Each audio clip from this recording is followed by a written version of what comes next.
काँग्रेसचे विधान परिषदेतील गटनेते आमदार सतेज पाटील यांनी आज शुक्रवारी राज्यपालांच्या अभिभाषणावर आपली भूमिका मांडली। यावेळी त्यांनी दावोसमधील करार, त्यातून महाराष्ट्रात होणारी गुंतवणूक आणि त्यातून उपलब्ध होणाऱ्या नोकऱ्यांचा महायुती सरकारनं केलेला दावा याबद्दल साशंकता व्यक्त केली।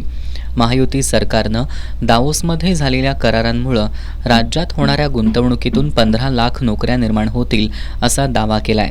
प्रत्यक्षात 1 लाख नोकऱ्या उपलब्ध झाल्या तरी समाधान मानता येईल अशा शब्दात या दाव्यातील हवा काढली आहे। आमदार सतेज पाटील यांनी राज्य लोकसेवा आयोगाद्वारे भरली जाणारी पदं आणि राज्यातील किमान 2.5 लाख जागांवरील नोकर भरती याचा राज्यपालांच्या अभिभाषणात उल्लेख नसल्याकडे सभागृहाचं लक्ष वेधलं।